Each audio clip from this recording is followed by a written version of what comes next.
Bueno, buenas tardes. En primer lugar, quería agradecer, dar las gracias a Raúl Montero Gilete y a Maya Fernández por haberme embarcado en esta aventura, que siempre es un placer, además con tres amigos desde hace años conocidos y tratados. Es un placer estar aquí con vosotros para dialogar un rato sobre literatura fantástica, sobre lo fantástico en la literatura y con tres grandes escritores. Es un lujo, buenas tardes, es un lujo poder contar esta tarde con la presencia de tres autores extraordinarios, de enorme valía y ampliamente reconocidos, lo cual no siempre suele estar así ligado, ¿no? Podría evocar el típico de que no necesitan presentación, pero por si hubiera algún despistado en la sala, daré unos pocos datos de cada uno de ellos. José María Merino, a mi izquierda, nació en 1941 en La Coruña, por circunstancias de la posguerra, digamos así, pero pronto su familia regresó a León, de donde era oriunda y donde se crió el escritor. Poeta, su obra en verso se encuentra recogida en Cumpleaños lejos de casa, y narrador, es autor de cerca de una docena de novelas para adultos, pongamos así, desde novela de Andrés Choz del año 76 hasta la novela Posible del 2022, entre las que yo destacaría novelas como La orilla oscura del año 85, por la que recibió el premio de la crítica, antes lo recordábamos efectivamente, Las visiones de Lucrecia del año 96 y El río del Edén de 2012, por la que recibió el Premio Nacional de Narrativa. Pero además es autor de eso que, vuelvo a abrir comillas, llamamos literatura infantil y juvenil, donde destaca la trilogía Las crónicas mestizas, entre otras obras, y de numerosos libros de cuentos reunidos en esas historias del otro lado y la trama oculta. Es miembro de la Real Academia Española y Premio Nacional de las Letras Españolas desde en 2021. Entre otros muchos méritos y galardones. En cuanto a Juan Pedro Aparicio, más a la izquierda, nació en León también en 1941 y se dio a conocer como narrador con la colección de cuentos El origen del mono y otros relatos, el año 75, y como novelista con Lo que es del César, del año 81. Como novelista destacaría varias de sus obras, El año del francés, del año 86, Retratos de Ambigú del 88, con la que obtuvo el premio Nadal, o Nuestros hijos volarán con el siglo del año 2013. Es también autor de varios libros de cuentos, entre ellos La vida en blanco, 2005, y La mitad del diablo. Recibió el premio Castilla y León de las Letras en 2012 en reconocimiento al conjunto de su carrera y junto con José María Merino y Luis Mateo Díez, con los que ha colaborado en numerosas ocasiones, creó a fines de los años 70 al maravilloso apócrifo Sabino Ordaz, un profesor universitario jubilado en la montaña leonesa que, exiliado, había estado dando clases en las más prestigiosas universidades norteamericanas, compartiendo cátedra, entre otros, y debate, entre otros, con Roman Jacobson, y que ponía en solfa el panorama literario que se intentaba establecer durante la transición por algunas fuerzas culturales y políticas. En cuanto a Bernardo Achaga, nació en Asteasu en 1951 y se dio a conocer en el mundo literario euskaldun a mediados de los años 70 con dos libros, la novela Sitateaz del año 75 y el poemario Etiopía del año 78, bueno, poemario mixto, digamos. Un verdadero aldabonazo para la poesía y la escritura en euskera. En esos años funda, junto con Joseba Sarrinaendía, con Jon Juaristi y Rupert Ordorica, la banda Pots, Fracaso, que trata de renovar la literatura en euskera.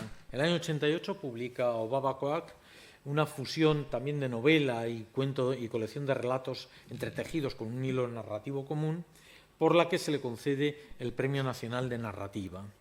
Entre su producción narrativa destaca El hombre solo, El hijo del acordeonista, del 2003, Siete casas en Francia, de 2009, y Días de Nevada, de 2013. Ha recibido en varias ocasiones el Premio de la Crítica para la Literatura en Euskera y el Premio Euskadi de Literatura. Y también se le ha concedido el Premio Nacional de las Letras Españolas en 2019. Bien, hecha esta pequeña presentación, quería entrar a tratar el tema de la literatura y el arte fantástico en vuestra narrativa. Alguien recibe un memorándum de su vida evocando un amor de juventud imposible, casi fantasmagórico, para descubrir al final el engaño de su propio padre. Una vaca narra sus memorias. Un estudiante poco aplicado es enviado al pueblo para que en un molino apartado pueda centrarse en sus estudios cuando descubre en su prima una especie de melusina, lamia o una ninfula de las aguas con cuerpo de mujer y cola de pez. Una casa con dos portales que llevan a mundos diferentes. Un paracaidista francés llamado Viollet-le-Duc que cae del cielo como un ángel y trastoca los valores de una ciudad de provincias en plena celebración de los 25 años de paz del franquismo. Quien escribe el memorándum se llama Esteban Berfel, en recuerdo del novelista praguense Franz Werfel. El ángel paracaidista francés se llama igual que el arquitecto que restauró la Catedral de Notre Dame en París. Es evidente que la realidad y la ficción se funden en vuestras obras y lo fantástico atraviesa lo real aparente. Merino ha hablado en alguna ocasión de ficción continua, tituló uno su libro de ensayos Ficción continua. Y bien, abriría el turno de preguntas a esta, ¿no? ¿Hasta qué punto lo fantástico es parte esencial de vuestra concepción de la narrativa y de la escritura en general? ¿Y hasta qué punto el mundo ficcional y el denominado como mundo real se mueven en el mismo plano? Empezamos así, de izquierda a izquierda, y vamos así. ¿Os parece? Venga, José María. Bueno, buenas tardes. Muchas gracias por su asistencia. Y bueno, ya esta mañana comenté que, a mi juicio, el Homo sapiens proviene, desde el punto de vista de su pensamiento, de una mirada que ahora llamamos fantástica, pero que es una mirada peculiar de la realidad. Porque nosotros, primero, organizamos nuestro lenguaje, es decir, nos convertimos en inteligentes creando un lenguaje cada vez más complejo que nos ayudó a pensar cada vez más, intentando explicar la realidad. Y imagínense ustedes, el Homo sapiens, podemos decir que puede empezar hace 24.000 años, 25.000 años, a fraguar, e incluso más, a fraguar su cabeza y su manera de observar la realidad. Imagínense a ese ser intentando entender el mundo que lo rodea. Pues lo va intentando entender a través de la imaginación, de la ficción, de la invención. Él no sabe que está inventando, pero cuando interpreta las cosas desde una perspectiva que ahora llamaríamos fantástica, en realidad está creando lo fantástico. Y lo fantástico, pues, es lo que nos ha ido ayudando a entendernos a nosotros mismos. Si ahora naciésemos gracias a eso que llamamos la ficción, si naciésemos en una generación que no hubiese tenido ficción, no sabríamos lo que nos pasaba, no sabríamos que estábamos enamorados, no sabíamos que odiábamos al vecino o a la vecina, o que que teníamos envidia de no sé quién.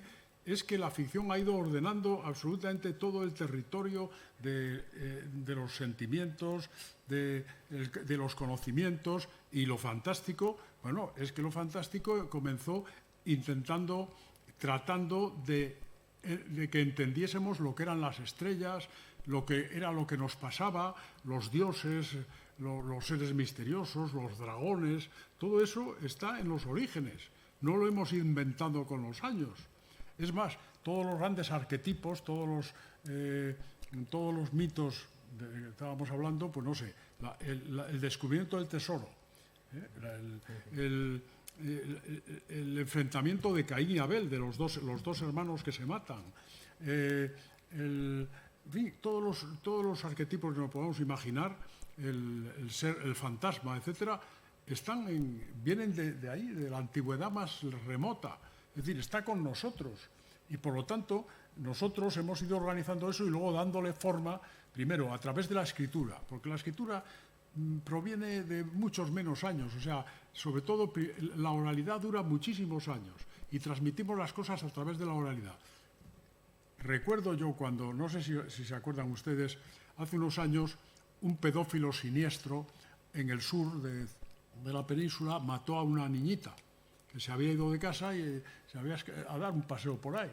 Bueno, tenía yo que dar una conferencia unos días después y había empezado a dar la conferencia y de pronto recordé, caray, miren, fíjense, lo que le ha pasado a esta niñita, que no me acuerdo cómo se llamaba, el otro día pensaba que era Marta del Castillo, pero no ese es el nombre. Lo que pasó a esta niñita lo sabemos desde hace cientos de años gracias a la transmisión oral y es Caperucita Roja. Caperucita Roja se ha salido del camino lógico, ha entrado en el bosque y ha sido presa del lobo. Pues es lo que le había pasado a esta niñita. Es decir, esas historias están en lo más antiguo de nuestra tradición, nos están contando cosas para que sepamos cómo comportarnos, qué hacer, para que tengamos cuidado, y eso mezclado con la imaginación absurda de cosas, nos parece absurda, que es fantástica, pues no sé, una espada que sirve para, que está clavada en la piedra y que solo la puede sacar quien va a tener el destino de salvar a una nación, en fin, todas estas cosas fantásticas, la invisibilidad, el doble, el tema del doble a mí me fascina. Es uno de mis temas preferidos, ¿no? Todo eso es antiguo casi como desde el momento en que empezamos a ser Homo sapiens.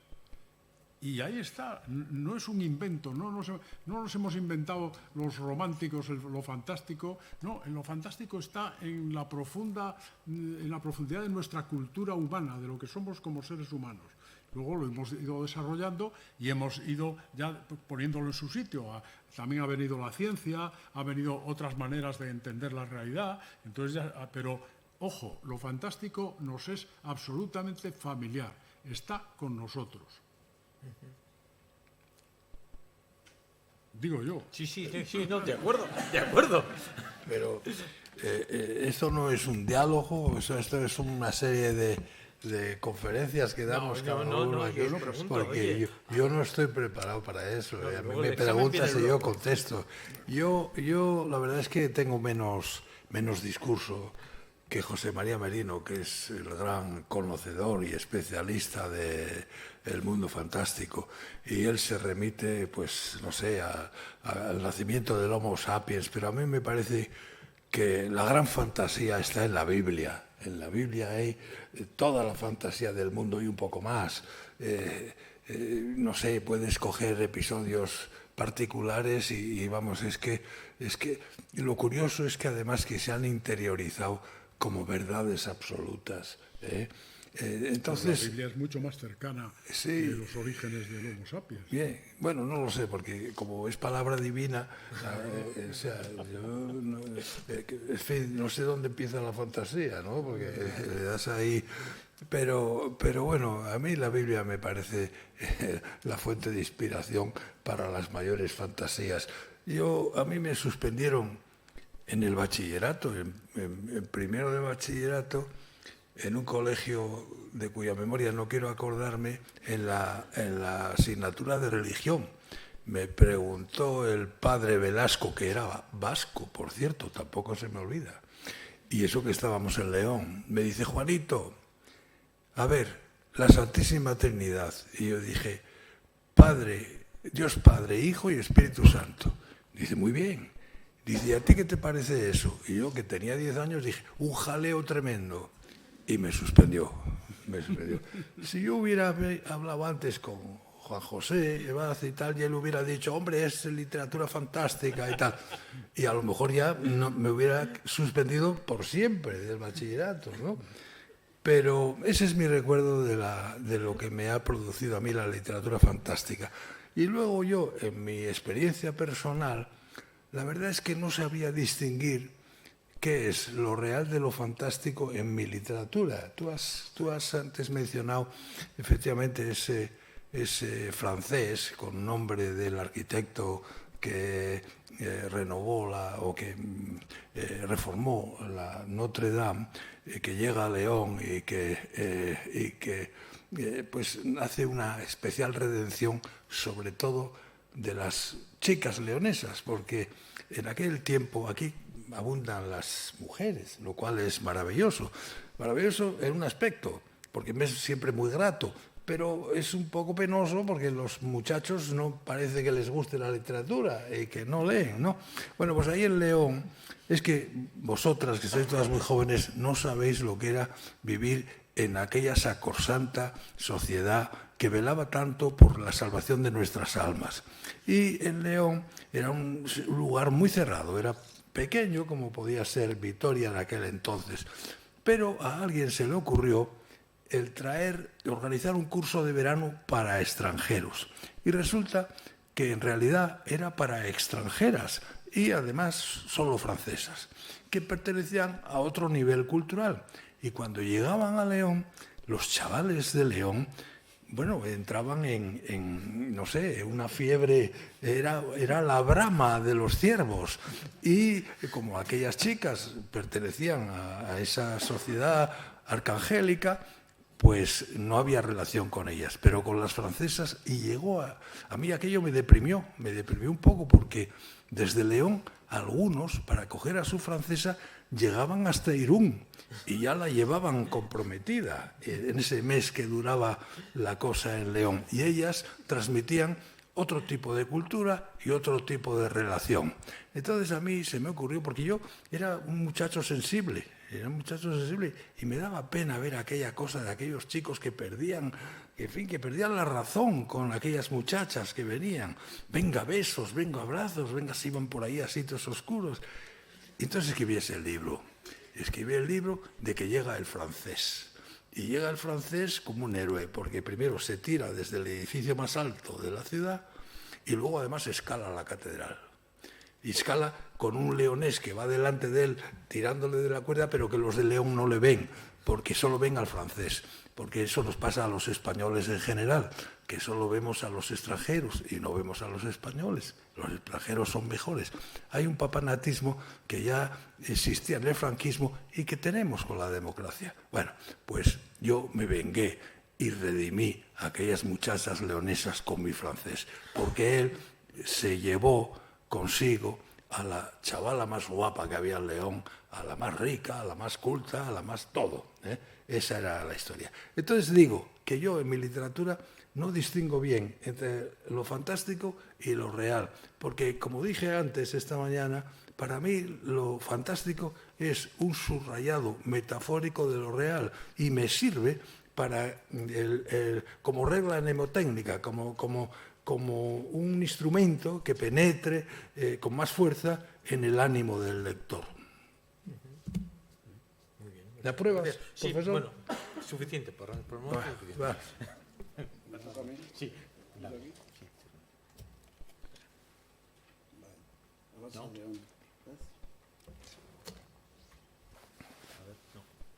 Toma.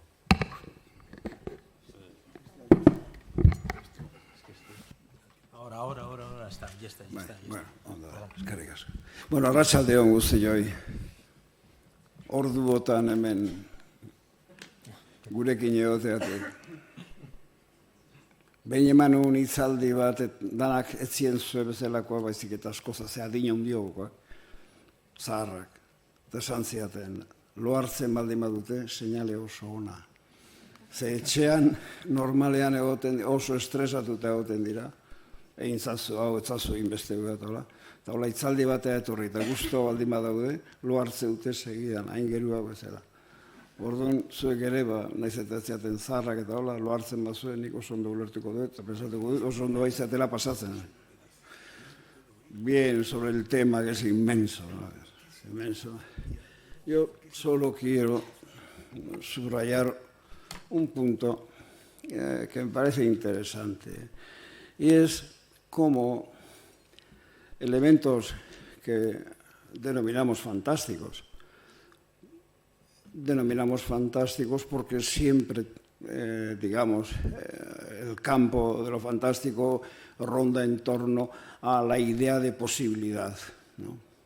Si un gato habla, imposible, en la experiencia real, eso en la literatura es fantástico, o tiene una naturaleza fantástica, o un hombre que después de morir pasa volando por encima del pueblo.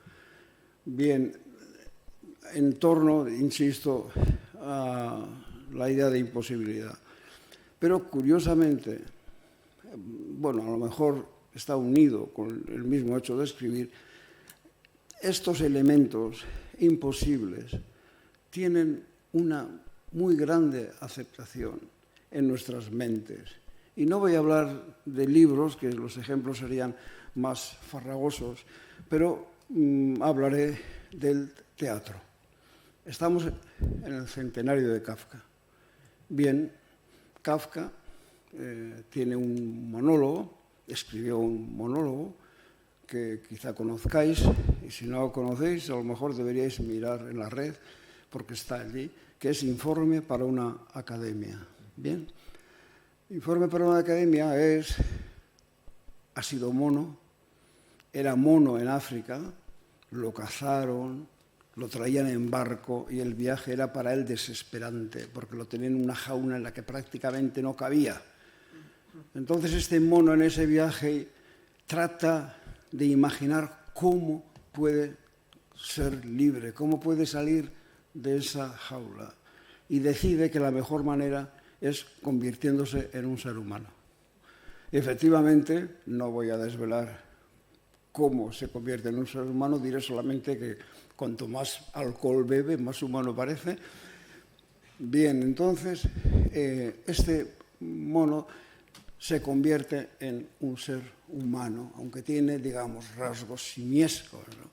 Bien, José Luis Gómez, un actor extraordinario, cuando yo era joven, vino a Bilbao a representar Informe para una academia. Bien, ¿cuál es la situación?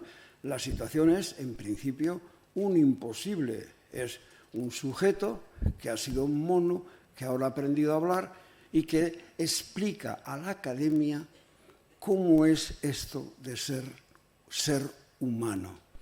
Empieza, es inolvidable para mí, excelentísimos, habla con una voz rasgada, supuestamente de mono, excelentísimos señores de la academia, ¿no?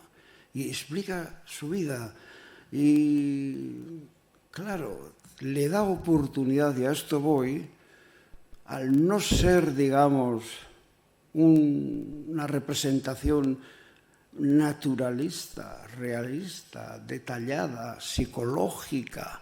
O sea, no se trata de José Martínez ni de Purificación Aguirre, sobre las que, si fueran sus personajes, habría que dar muchas explicaciones de dónde viene Purificación Aguirre, de dónde Martín. Es sencillamente un ser inexistente, un mono que ha dejado de ser mono y es hombre. Bueno, ese hecho, la poca servidumbre que requiere un personaje fantástico, hace que el discurso del mono sea maravilloso y extraordinario y para mí inolvidable, y que, por ejemplo, en un momento determinado, cuando alguien de la academia le dice, o sea, que podemos, claro, porque él trata de podemos colegir de lo que dice, que fue la libertad lo que le hizo a usted ser humano. Y dice, no, yo no buscaba la libertad, yo solo buscaba una salida.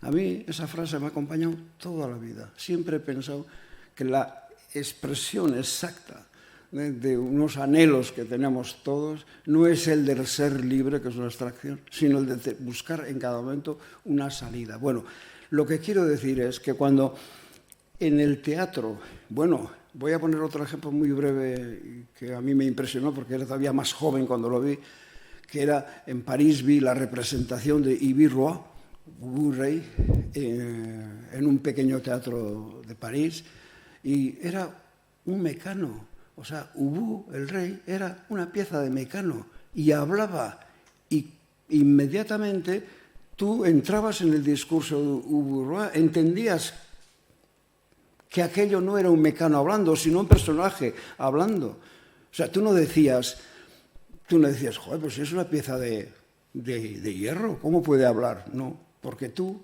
ya en tu mente tienes asumida como una base, como eso sería un elemento básico en nuestra mente, sabes comprender, bueno, voy a poner un ejemplo mucho más vulgar, sabes comprender que ese señor que habla, que dicen que es el zorro, ya sabes que es, ¿cómo es? Antonio Banderas, Pero tú no estás viendo la película diciendo, no, eso no me lo creo porque ese es Antonio Banderas y tal. No, porque tu mente acepta ese cambio entre persona y personaje, entre sujeto y tal. Bueno, a lo que voy, entonces, es que, al menos en mi caso, la fantasía siempre ha sido un modo de contar la realidad de una forma, y perdonar la palabra, más pura.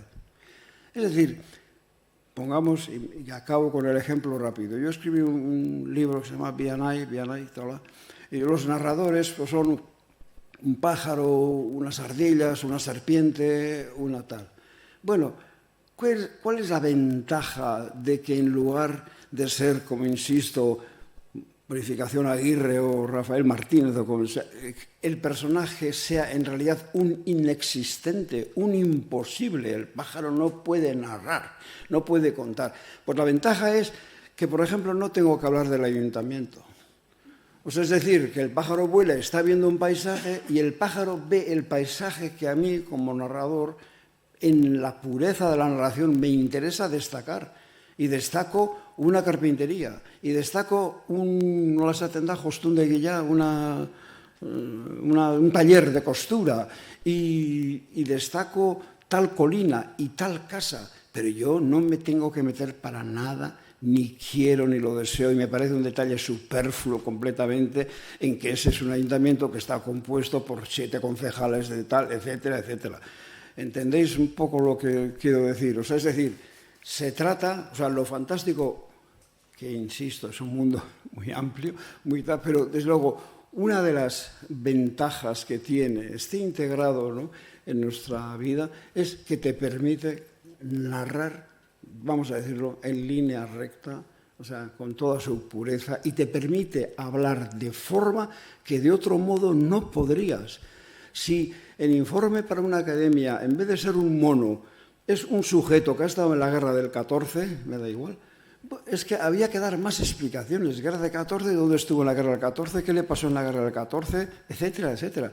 Un mono, es lo que dice el autor, sencillamente cayó prisionero, lo metieron en una jaula, quería escapar de la jaula y se convirtió en ser humano para poder escapar. Eso es la letra. Y tú no tienes ningún problema en aceptarlo. La mente está absolutamente preparada porque nuestra mente tiene una capacidad simbólica, sencillamente. Es que si no, no podríamos ni hablar, ni vivir, ni nada. Bueno, es largo y pondré, si queréis, más ejemplos, pero esto es muy importante. Y sobre todo, si que quiere escribir, si no quiere cansarse, mirando en Wikipedia, cuál era la composición del ayuntamiento en 1974, o sea, si pasas de eso completamente y pones un elemento que no tiene nada que ver con ese mundo, y la narración es mucho más fácil. Es un muy buen sistema para escritores o escritoras vagas. Bueno. Bernardo. Bueno, de lo que habéis expuesto los tres, creo que podríamos plantear varias cosas, varios puntos en común, más o menos, ¿no? Por un lado, que lo fantástico está en nosotros, está dentro de nosotros, que lo fantástico es sirve para explicar lo real, la realidad, ¿no? Y que realmente supone una suspensión de creencias, igual que en una novela realista, ¿no? ¿Hasta qué punto pensáis que estáis de acuerdo? Bueno, y otro elemento que ha tocado José María y que, bueno, que creo que está también en tu discurso, ¿no? Es decir, la referencia a todo el mundo folclórico, ¿no? Es decir, la importancia, en ese sentido, lo que tú apuntabas también, la Biblia es un libro folclórico en el fondo, ¿no? ¿Hasta qué punto toda esa trascendencia de la literatura oral, de los cuentos, las colecciones de cuentos, desde las 1001 noches, tú has editado una cosa, pues una versión moderna de Calila y Dimna, el Decamerón, el Heptamerón de Margarita de Navarra, todas esas colecciones de cuentos están en el fondo de vuestra escritura. Es pregunta que lanzo ahí. Bueno, es que lo fantástico fue muy rechazado, entre otras cosas, desde la perspectiva religiosa, porque, en cierto modo, lo fantástico compite con la organización racional del mundo religioso, ¿no? Y parece que... Pero lo fantástico está de tal modo que no es un invento de los románticos, sino que, como dije antes, está ahí y nos sirve para entender las cosas, a veces. O, bueno, efectivamente, por ejemplo, los vampiros. Pues ya los romanos habían inventado los vampiros. ¿Por qué? Bueno, pues a lo mejor porque hay desapariciones extrañas, muertes extrañas, en fin, y al final, pues si nos inventamos, pues hay un sujeto que anda por ahí chupándonos la sangre, etcétera, ¿no? Yo ahora creo que es un arquetipo moderno porque no es la sangre, pero a lo mejor nos chupan el dinero, nos chupan otro tipo de bienes materiales, ¿no? Pero el mundo de lo fantástico no hay por qué rechazarlo en principio como algo caprichoso, sino que efectivamente nos ha servido para entender la realidad.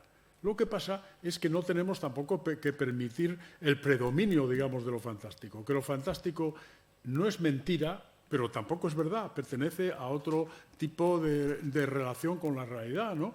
Y entonces, bueno, pues a mí desde luego me gusta lo fantástico, pero yo también soy un admirador de Galdós.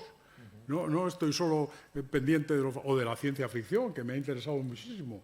Y además la ciencia ficción incluso es un fantástico premonitorio, porque muchas de las cosas que leíamos en la ciencia ficción, cuando nosotros teníamos la edad que tienen ustedes o vosotros, pues resulta que son realidad.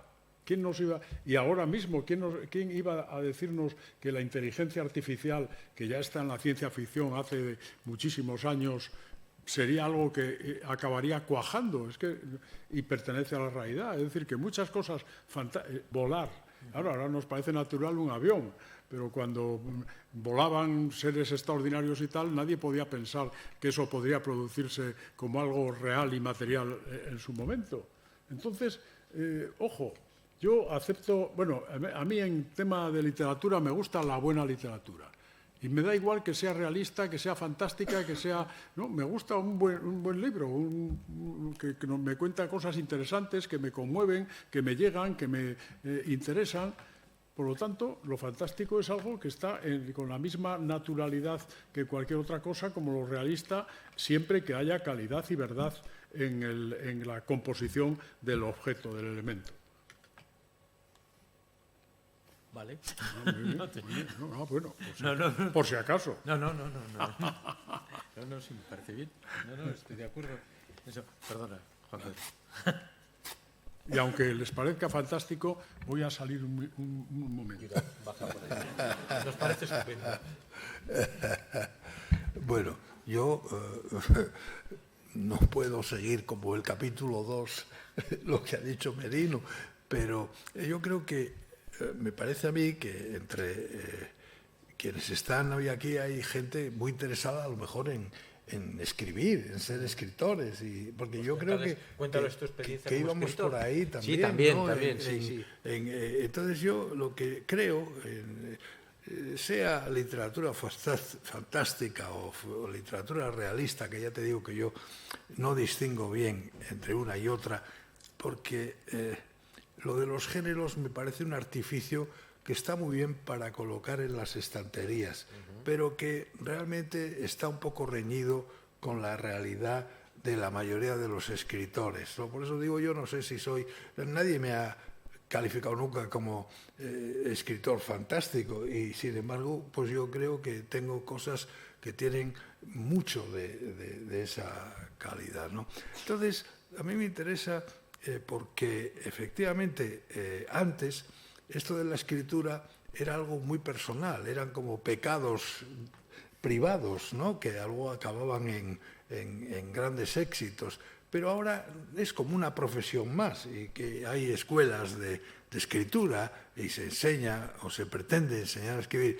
Y yo en eso soy un poco heterodoxo, como en casi todo, porque fui a aquel colegio donde me trataron de esa manera que me trataron y me hicieron un heterodoxo para siempre, ¿no?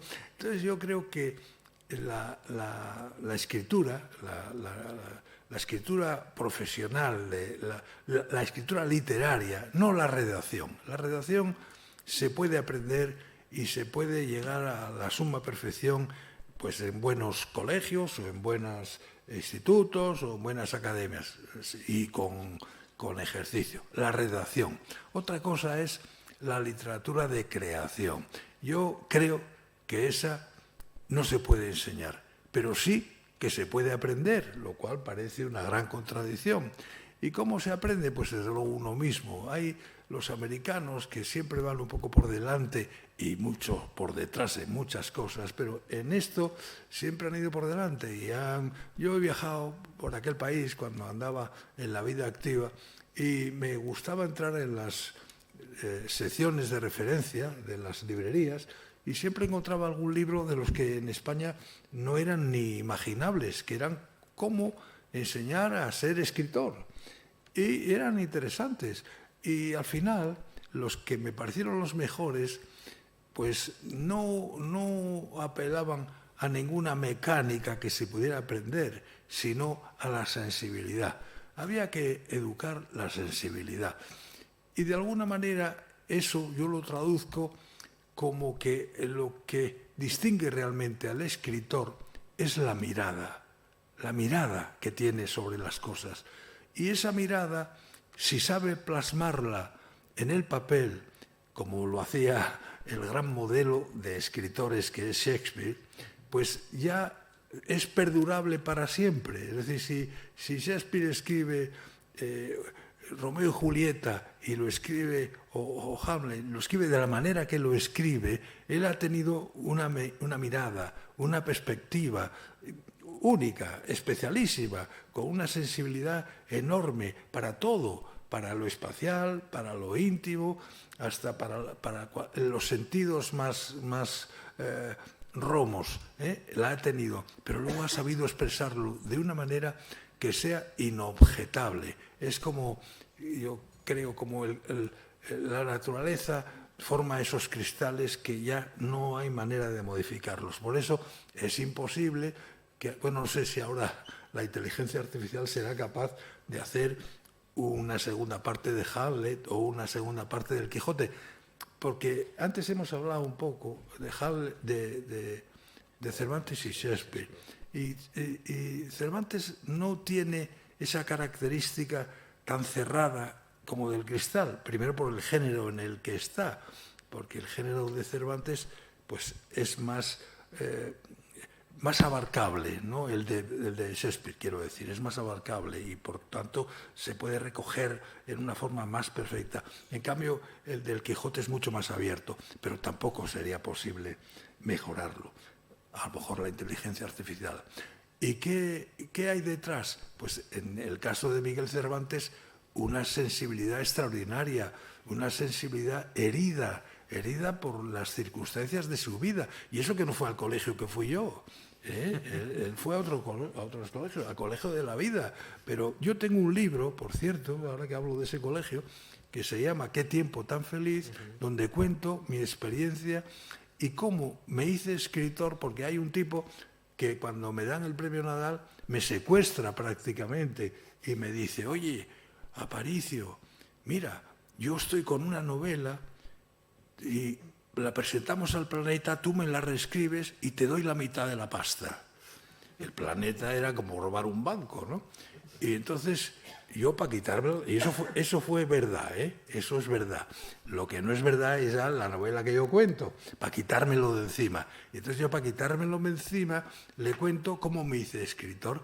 Y claro, tengo que pasar por ese colegio, donde había torturas cotidianas y esas cosas, y ahí me abrieron la sensibilidad a la injusticia, al sufrimiento, a muchas cosas. Y entonces se lo conté todo al ¿cómo se llamaba este tío? No me acuerdo. Calahorra, porque él se llamaba en realidad Parra, pero no tenía la doble R, pero no para que no me pegara, porque era un tío, un matón terrible, ¿no? Y bueno, yo le conté eso, y si alguno tiene interés, en Internet puede aparecer, además ya debe estar liquidado, muy barato, porque ahí deben de quedar ahí unos restos. Esa fue mi aportación a lo que es o cómo se hace un escritor, ¿no? Porque el título con el que yo siempre trabajo así, tengo que buscar un título, empiezo a escribir y tengo que buscar un título, que es como una meta, ahí voy a ese final, y luego lo cambio. Normalmente el título que pongo, el definitivo, no tiene nada que ver con el que me ha movido, ¿no? Entonces el título que yo tenía para este Qué tiempo tan feliz era ¿Cómo se hace un novelista? Bueno, querías. Perdón, tras el abandono súbito, solo una pequeña acotación que me interesa mucho en el tema de Cervantes. Cervantes, como saben ustedes, como sabemos todos, es un escritor de segunda que no consigue publicar muchos de sus libros. Un día escribe la primera parte del Quijote. Entonces ya Cervantes es un hombre mayor con un problema de diabetes. Esa primera parte, ese Quijote que escribe, él escribe el Quijote, en Inglaterra tiene un éxito tremendo. La reina inglesa, la reina Isabel, quiere saber quién es ese señor, que le hagan una biografía de ese señor. Bueno, en España alguien, dicen que Lope de Vega, que era el gran escritor, ese era el escritor de verdad, porque a Cervantes no lo conocía nadie, interviene de algún modo para fastidiar a la primera parte del Quijote, escribiendo una especie de Quijote que es el Quijote de Avellaneda. Bueno, Cervantes ya anda entonces, en fin, cada vez peor de diabetes, cada vez peor. Claro, le fastidia eso que ha salido, que le ha quitado el primer libro con el que ha tenido algo de éxito en España y fuera de España. Y entonces escribe la segunda parte del Quijote. Gracias a ese libro que le han robado, escribe, se impulsa, se estimula para escribir la segunda parte del Quijote. Y se muere. Fíjense. ¿Qué historia? Si es que parece una historia fantástica. Este hombre no ha tenido éxito en su vida. De pronto escribe un libro que tiene éxito hasta el punto de que gracias a la primera parte del Quijote él publica otros libros, le aceptan un poco los editores, viene un mala uva y le roba el Quijote y saca la segunda parte, el Quijote de Avellaneda, para robarle, para que la gente compre eso pensando que es de verdad el Quijote de Cervantes.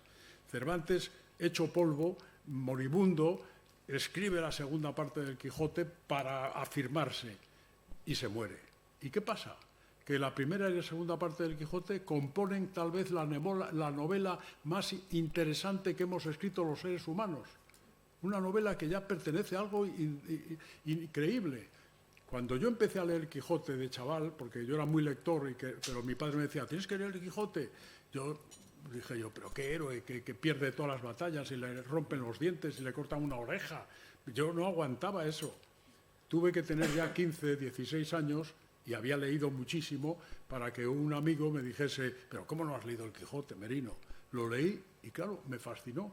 Y lo leo cada 3 o 6 años, vuelvo a releer el Quijote. Y siempre encuentro cosas allí. Y descubrí que muchos de los libros que de joven me habían fascinado, La Vuelta al Mundo en 80 días, La Isla del Tesoro, el Kim de la India, Huckleberry Finn, todos estaban inspirados en el Quijote. Es decir, ¿eso a qué pertenece? ¿A lo fantástico o a lo real? Es que no lo entiendo muy bien. Lo que le pasa a Miguel de Cervantes, esa historia, si es que parece una novela que me he inventado. O sea, fijaros cómo... Oye, Merino, perdóname, una aclaración, porque es que has dicho que el Quijote de Avellaneda lo escribió Lope de Vega, lo has dicho, pero eso no está probado. Pero hay la sospecha. No. Bueno, hay bastantes datos. Bastantes datos. Por lo menos Lope de Vega ayudó a Chapuzas, que escribió... Que, por cierto, yo siempre recomiendo... Bueno, primero, ya tenéis edad, desde luego, seguro que te lo habéis leído. Pero si leéis el Quijote, leed primera parte del Quijote, Quijote de Avellaneda, segunda parte del Quijote. Yo recomiendo leer así el Quijote. Lo que recomiendo.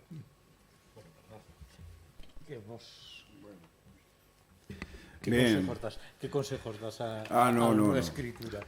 Yo, claro, he dicho antes, es un mundo muy amplio, es inmenso, así que yo solo voy a hacer una pequeña puntualización. Cuando tú nos has planteado el fondo folclórico de lo que podamos escribir, ya sé que esta opinión mía no es muy aceptada en el mundo literario, y sin embargo yo soy un acérrimo defensor de esta teoría, y es en la literatura, en eso que llamamos literatura, que es una palabra ya que no me gusta mucho, en eso que llamamos escritura, textos, para mí no hay ninguna división aceptable. Es decir, que me digan, esto es del siglo XIII y no del siglo XIX. Me parece absolutamente secundario. Esto es un texto que viene de una tradición oral que cuentan y me da exactamente lo mismo. Es decir, no considero que haya ninguna diferencia sustancial entre los millones de textos que han llegado a nuestras, digamos, bibliotecas, ¿no? ¿Por qué digo esto? Porque es que las cosas, ya sé que en otros campos todo el tiempo afecta mucho y de un año a otro cambian supuestamente las cosas y tal, pero en la literatura, en lo escrito, en los textos, no sé por qué digo literatura, no es lo mismo. Por ejemplo, fantasma. Seguimos utilizando esa palabra, fantasma, pero esa palabra la utiliza por primera vez Homero en una recomendación en el capítulo de la Ilíada donde se cuenta la muerte de Patroclo, que es un capítulo emocionante como pocos. ¿Y qué ocurre? Que Patroclo ha muerto en el combate y dice Homero que es decir, intenta abrazar a ese amigo y cuando va a abrazarle pues no lo encuentra, porque no es Patroclo, dice, sino su fantasma. Y entonces dice, habla como él, tiene su misma figura, lleva las vestiduras que llevaba en la batalla, pero yo intento abrazarlo y no puedo hacerlo. Y dice, es su fantasma. Bueno, pues imaginad, es decir, esto que surge en la Ilíada, no sé cuántos años eran, esa palabra ha hecho un recorrido enorme en todas las lenguas, en todas las culturas, en todas las conversaciones, ¿no? De modo que decir qué fantasma y localizarlo en una época o en un tipo de literatura, a mí, insisto, me parece completamente secundario. Pongo otro ejemplo, por ejemplo, con el dios Pan. No sé si sabéis la historia del Pan. La historia del Pan, en los bosques griegos, la gente de noche, ahora también los bosques de noche dan miedo. Entonces todavía más porque no había luces, ni linternas, ni ningún tipo de aparato y entonces había muchísimo miedo. Entonces de vez en cuando ocurría, como supongo ocurre ahora, que alguien desaparecía en el bosque, ¿no? Y entonces se difundió, mito, la idea de que había un ser que era un semidios agresivo, asesino, violador, que era Pan, el dios Pan, que tenía, sabéis, es el fauno luego, ¿no?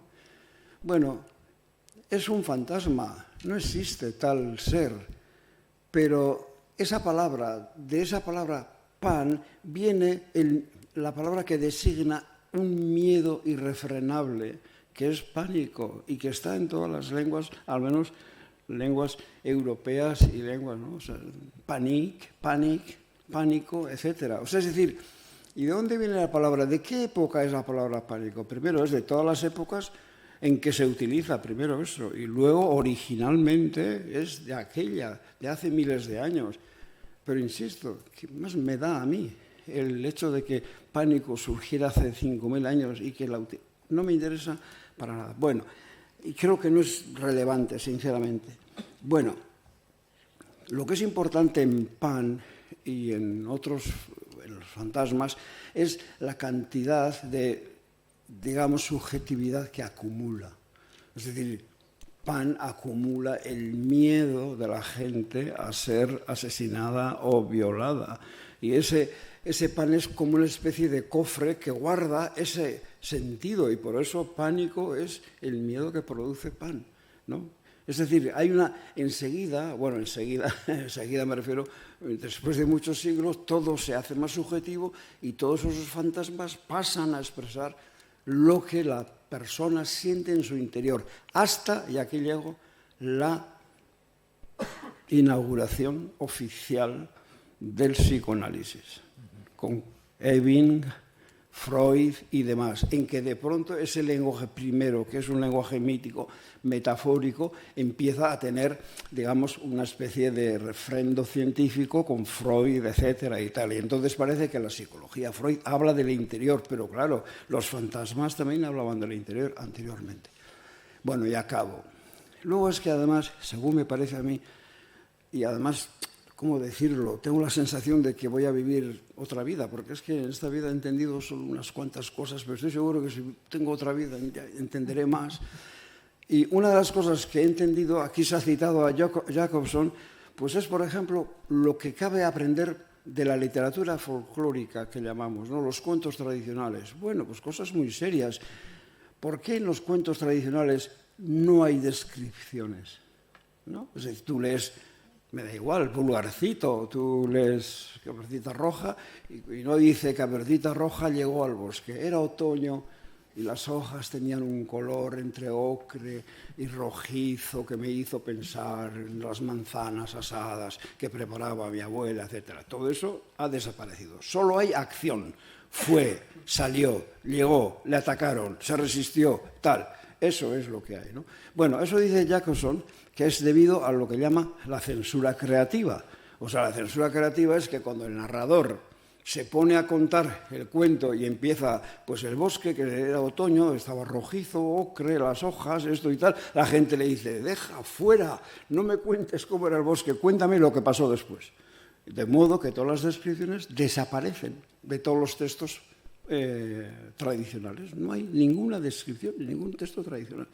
Bueno, esto lo puede aprender un escritor ahora mismo. Y cuando llega y tiene un camino y hay una muchacha que va por el camino y llega a un bosque y empieza a escribir. Bueno, y el bosque, como era otoño, tenía las hojas rojas, no sé qué, dice, cuidado, no vayas por aquí, que esto estaba prohibido por la narratividad dura de los cuentos tradicionales, ¿no? Bueno, pues eso es algo que el fondo, ese folclórico puede enseñar al escritor de hoy. Bueno, se podrían poner muchos más casos, pero bueno, estos me parecen por ahora suficientes. Sí, habéis tocado, bueno, yo creo que con esto ya acabaremos. Habéis tocado, Bernardo, un par de cosas, y vosotros también un par de cosas que creo que es importante, ¿no? Es decir, Oden decía aquello de que para un lector es sincrónico Shakespeare y su compañero de pupitre, ¿no? Los lee a los dos a la vez, o Cervantes y Huckleberry Finn, ¿no? O el Quijote y Huckleberry Finn. En cierto modo, se trataría de reivindicar ese universo que es la literatura, sin época, ¿no? Un universo utópico y ucrónico, ¿no? Es decir, ese mundo en el que Cervantes convive con Mark Twain o Shakespeare con Esquilo, ¿no? Por ejemplo, ¿no? Y ahí estaría también el mundo del mito. Habéis hablado también de lo mitológico y la relación de lo fantástico. Me ha parecido curioso esa relación de lo fantástico y lo religioso, que lo religioso prohíbe lo fantástico, pero nos hace creernos los milagros, ¿no? Paradójicamente, es decir, codifica lo fantástico para que creamos, ¿no? Hasta qué punto, en honor a un libro que admira también Raúl, hasta qué punto Joseph Campbell también entra ahí, ¿no? Es decir, las 1000 caras del héroe y todas esas historias para codificar el mito y mostrarnos que ese camino de lo religioso a lo literario. Ahí os lo dejo. Yo, como voy a hablar y ya me callo. Bueno, es que lo de la religión... La religión realmente en el sentido estricto del término es milagroso. Es milagroso que siendo una teoría realmente tan infantil, tan disparatada, haya tenido tanto éxito y haya sido capaz de levantar lo menos unos 200.000 edificios, ¿no? A lo largo y ancho de la tierra, ¿no? Las iglesias. Quiero decir con esto que no es infantil, aparte de una habilidad tremenda, claro, el conseguir. No es infantil decir que hay ángeles, pero es que una cosa es que diga que hay ángeles o sea infantil, que es una cosa fantástica. Hablan de brujas mucho más reales que de los ángeles. Pero no es además fantástico, bueno, en el sentido ya encomiástico, fantástico, el que además dividan a los ángeles, creo, en 7 clases. y digan que hay ángeles, arcángeles, potestades, no sé qué. Bueno, es de una sutileza y de no sé cómo explicarte, de una gran habilidad realmente. O sea, es decir, tú construyes ese tipo de teorías que están basadas como en hilos, eso sí que son hilos débiles y fantásticos y realmente infantiles y tal. Bueno, pero esto es un poco la fuerza que luego tiene el mito o la fantasía o tal. O sea, es decir, es algo que por muchas razones se hace muy popular y todo el mundo adora a la Virgen de Begoña y cuando van al Atleti van a Begoña. O sea que... Que es difícil de ver ya. Bueno, no, pero ya se ha visto. Se ha visto. Lo vemos en los últimos años con sufrimiento. Bueno, Sí, venga. Bueno, lo que pasa es que ahí está un tema que es la fe. Y claro, ese es un tema que eso es tan personal, tan particular, que no puedes... Tal vez pertenezca también un poco al ámbito de lo que llamamos lo fantástico, porque pertenece a un territorio que no puede ser racionalizado, que no se puede ser demostrable, pero que pertenece a la intimidad de cada uno. Y eso, pues, así es. Es un tema que... Hombre, cuando la fe se defiende con crueldad, con violencia, con imposición, pues claro, ya estamos en otro terreno. Pero mientras tanto... Pero, perdona, que yo quería hacer un mínimo inciso, simplemente, fíjense, si hay, o fijaros, si hay algo que a mí lo siento como algo personal, hablé antes de que Cervantes, el tiempo que tarda en tener éxito un libro suyo, la primera parte del Quijote, él ya moribundo, le roban eso y tiene que escribir la segunda parte para intentar confirmar el libro que más éxito ha tenido, el único libro suyo que de verdad ha tenido éxito. Bueno, se muere. Pasan los años. En este momento, tal vez la novela más importante del mundo es El Quijote, traducida a todas las lenguas, leída por cientos de generaciones, influyendo en muchísimos libros. Y eso a mí, fíjense, pienso, pobre Cervantes, nunca pudo imaginar que había escrito la novela de las novelas, nunca lo pudo imaginar. Yo no sé si eso pertenece a lo fantástico o a dónde pertenece. A mí, yo lo siento como algo, de verdad que lo siento, digo... Este hombre, esa vida tan dura que tuvo, tan complicada, ese soldado, etcétera y tal, resulta que escribe la novela de las novelas en todo el mundo y jamás pudo imaginarlo. Digo, ¿eso a qué pertenece? ¿A lo realista o a lo fantástico? A la mala leche de la existencia. Eso Pertenece a la literatura, horror. Merino, a la literatura pertenece, sí, porque la literatura hace muchas veces eso. Sí, pero es a la literatura de horror, de Melville, terror. pues fue un hombre fracasado, él mismo se sintió muy desgraciado, no tenía editor y ahora es otro mito. Es decir, pertenece a la literatura, pertenece a nuestro mundo, a nuestras sociedades. Pero la gracia yo también he pensado de Cervantes, ¿no? Y la gracia de Cervantes es que él fue un bestseller en su tiempo, con su Quijote, primera parte, fue un bestseller muy apreciado popularmente y despreciado por la élite, lo cual a mí lo hace en el patrón de los escritores, porque o sea, lo tuvo en vida, tuvo ese éxito, acarició el éxito. Y fue despreciado, que eso es lo que a él le dolía, fue despreciado por sus colegas, él fue envidiado, pero en fin, se le echaba tal. Y luego es el gran escritor de la posteridad. Por eso es el patrón de los escritores, porque su vida es una vicisitud muy normal en el mundo de la literatura. Sí, es cierto. Me parece muy bien, una buena perspectiva. Yo creo que ya no tenemos más que decir. Tenéis la última palabra antes de fusilar. Si alguien que a lo mejor tiene interés en pero... Bueno, yo no saqué una definición. A lo mejor alguien quiere preguntar algo, perdona. Saqué una definición de lo...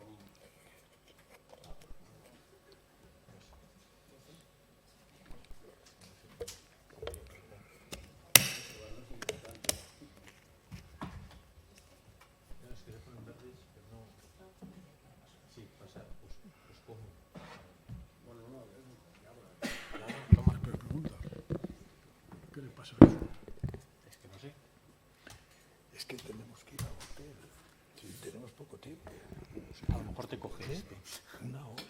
No, que no tengo nada importante Venga, que hombre. decir.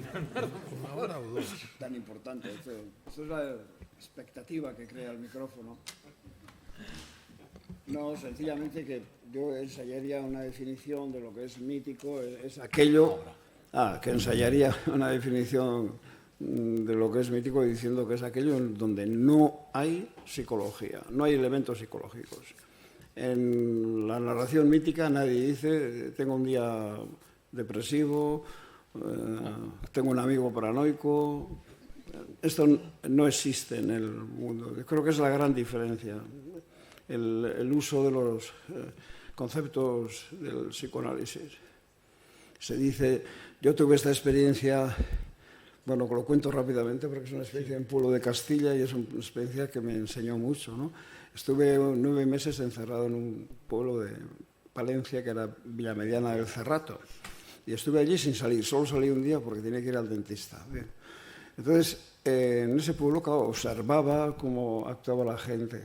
Entonces me di cuenta que nadie nunca hablaba de su estado anímico, más allá de estoy bien, o tengo un buen día, o tengo un mal día, pero nadie decía nada sobre lo que pasaba por su interior. De forma que no era un lenguaje que ellos conocieran y pudieran utilizar. Entonces, ¿qué ocurría con las personas que eran evidentemente enfermas mentales? Pues eran vagos. O sea, es decir, había en el bar siempre una persona, un chico que evidentemente no estaba trastornado. Y tú decías, pero este hombre ya recibe atención o y tal. Ya decían, este es un vago, con lo trabajador que era su padre, y fíjate cómo le ha salido y tal. O sea, no entendían el hecho de una depresión ni de una... No, ese lenguaje falta en los lugares donde solo existe una narración mítica o no psicológica. O sea, que la psicología acabó con el mito. La psicología acabó con el mito, efectivamente, como acabó la biología, acabó con los animales míticos, con el kraken y todos estos míticos, ¿no? Bueno, acaba, no sé si acaba, o sea, digamos que está en la retaguardia ahora, está detrás, ¿no? Es muy, bueno, perdonad que me ponga populista, ¿no? Ahora me pongo populista. No sé si habéis visto esa entrevista hablando de la Biblia y de lo mítico y de la entrevista que le hace un periodista no amigo a Trump sobre la Biblia. ¿Lo habéis visto? Es buenísimo. Le pregunta a Trump, ya que está utilizando la Biblia constantemente y todos los, digamos, predicadores, etcétera, la Biblia, a ver cuál es el pasaje de la Biblia que más le gusta. Y él dice que todos.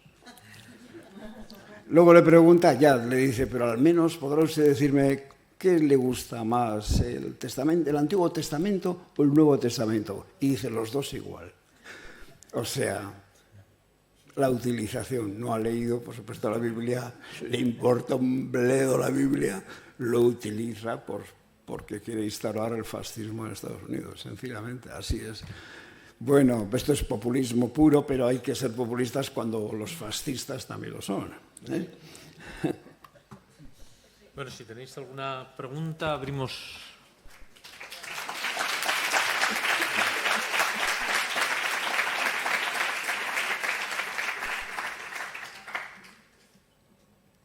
Si hay alguna pregunta, o si no, alguien.